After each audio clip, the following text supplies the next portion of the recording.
आम आदमी पार्टी के नेता और राज्यसभा सांसद संजय सिंह आज सुल्तानपुर के दीवानी कोर्ट पहुंचे और कोर्ट में पेश हुए। गौरतलब हो कि 23 वर्ष पूर्व बिजली पानी सहित तमाम राज्य जन समस्याओं को लेकर एक आंदोलन हुआ था, जिसमें समाजवादी पार्टी के राष्ट्रीय प्रवक्ता अनूप संडा, आप नेता एवं राज्यसभा सांसद संजय सिंह सहित 6 दोषियों को एमपी एमएलए कोर्ट ने 3-3 माह कारावास की सजा और 1,500 हजार जुर्माने का आदेश दिया था। इसी को लेकर इन लोगों ने सेशन कोर्ट में अपील की थी, लेकिन वहां अपील खारिज कर दी गई थी और लोअर कोर्ट में सरेंडर करने का आदेश दिया गया था। लेकिन यहां सरेंडर करने के बजाय बीते 22 अगस्त को संजय सिंह ने हाई कोर्ट का सहारा लिया, जहां से उन्हें जमानत मिल गई। इसी मामले में आज संजय सिंह मुचलका भरने कोर्ट पहुंचे हुए हैं, जहां 50-50 हजार के निजी मुचलके पर ट्रायल कोर्ट से उन्हें जमानत मिल गई है। वहीं कोर्ट से निकलने के बाद संजय सिंह मीडिया से रूबरू हुए। वहीं सरकार द्वारा यूपीएस लागू किए जाने के सवाल पर संजय सिंह ने कहा कि ये देश के लाखों कर्मचारियों के साथ धोखा है। ओल्ड पेंशन स्कीम के बिना कर्मचारियों का कोई भला होने वाला नहीं है। उन्होंने सवाल उठाया कि आप कर्मचारियों का ही पैसा काट कर उन्हें पेंशन दे रहे हैं। इसे लेकर कर्मचारी आक्रोशित हैं। संजय सिंह ने कहा कि इस स्कीम के तहत ज़्यादातर दलित, ओबीसी, आदिवासी भी पेंशन पाने से वंचित हो जाएंगे। उन्होंने आरोप लगाया कि 4 राज्यों के चुनाव को देखते हुए ये चुनावी जुमला है। वहीं यूपी के मुख्यमंत्री योगी आदित्यनाथ के बटेंगे तो कटेंगे बयान पर संजय सिंह ने कहा, जुड़ेंगे तो बढ़ेंगे, क्योंकि ये गांधी, गौतम बुद्ध, भगवान कृष्ण का देश है।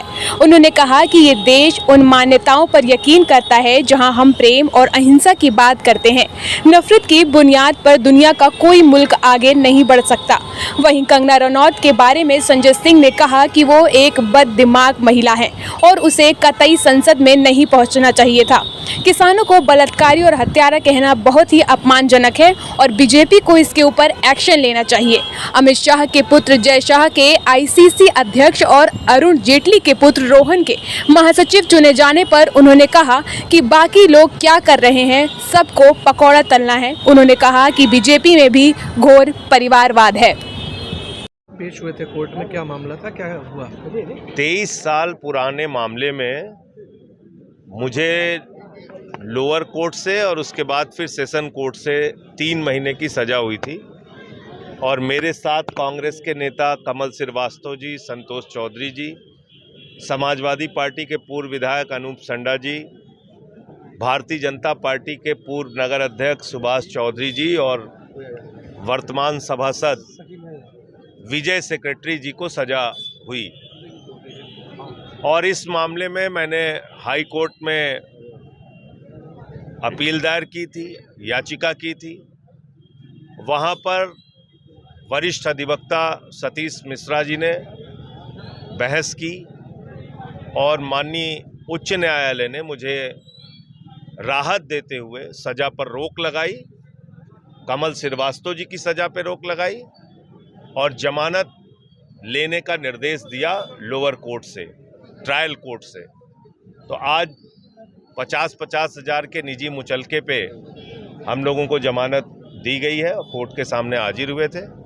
आगे के लिए उच्च न्यायालय का आदेश है कि जब भी उच्च न्यायालय रिवीजन के दौरान हमें बुलाएंगे तो उस समय चाहे मैं या मेरे वकील वहां पर हाजिर होंगे।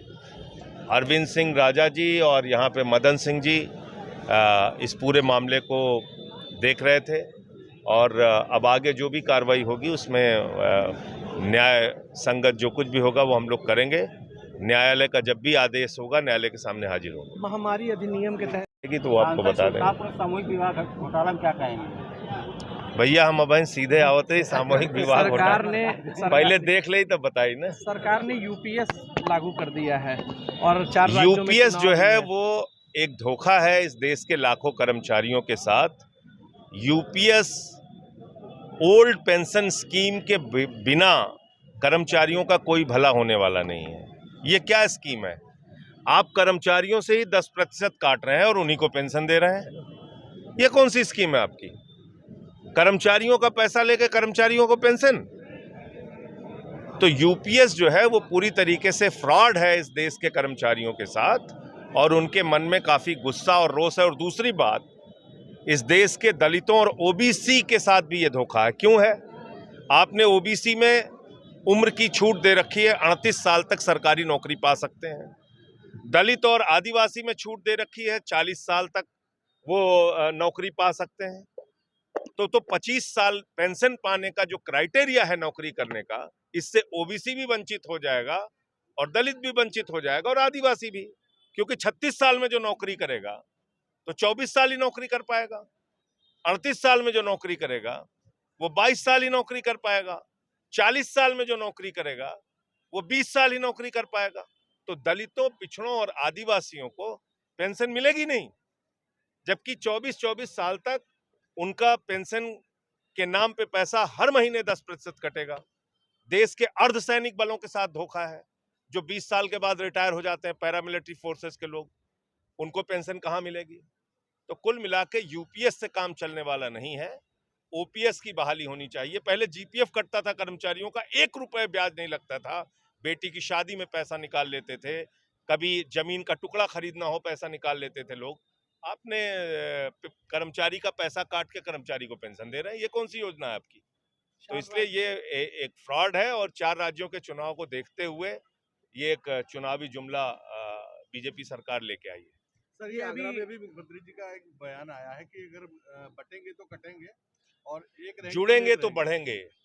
ये गांधी का देश है, गौतम बुद्ध का देश है, भगवान कृष्ण का देश है। ये देश उन मान्यताओं पे यकीन रखता है जहां पर हम प्रेम और अहिंसा की बात करते हैं। नफरत की बुनियाद पे दुनिया का कोई मुल्क आगे नहीं जा सकता। नफरत की बुनियाद पे पाकिस्तान बन सकता है, अफगानिस्तान बन सकता है, जर्मनी बन सकता है नफरत की बुनियाद पे। यूरोप के वो तमाम देश जिन्होंने विश्व युद्ध में हिस्सा लेके मारकाट किया, हमारी ये संस्कृति नहीं है। हमने हमेशा अहिंसा में यकीन रखा। दुनिया के किसी देश का राष्ट्राध्यक्ष आता है तो बापू की समाधि पे सर झुकाता है। हमारे देश के प्रधानमंत्री जाते हैं तो दुनिया के किसी भी मुल्क में बापू की प्रतिमा के सामने सर झुकाते हैं। तो आप कैसे ये बात कह सकते हैं बटेंगे कटेंगे? सर, वही कंगना रनौत जी का बयान आया है कि किसान आंदोलन के दौरान कंगना रनौत एक बददिमाग महिला है और उसको कतई संसद में नहीं पहुंचाना चाहिए था। किसानों को बलात्कारी कह रही हैं, हत्यारा कह रही हैं, बहुत ही ये अपमानजनक बात है और मैं समझता हूं कि भारतीय जनता पार्टी को इसके ऊपर एक्शन लेना चाहिए। सर, जैसा निर्विरोध चुने गए हैं, जैसा उसके निर्विरोध अध्यक्ष चुने गए हैं, तो किस नजर से? तो बाकी लोग क्या कर रहे हैं भैया? ये तो देखो, सबको पकौड़ा तलना है, उनको आईसीसी चेयरमैन बनना। भाजपा अन्य राजनीतिक दलों पर परिवारवाद का आरोप लगाती है। अभी जैसा आईसीसी के चेयरमैन हो गए, रोहन जेटली जो अरुण जेटली के बेटे हैं, वो महासचिव होने जा रहे किसी हैं। गलत फहमी में किसी को नहीं रहना चाहिए। बीजेपी में भी घोर परिवारवाद है। अगर आप उठा के देखेंगे अलग अलग राज्यों में इनके नेताओं की हालत, राष्ट्रीय स्तर पे इनके नेताओं की हालत, घोर परिवारवाद है। वकील साहब के पास आज वाले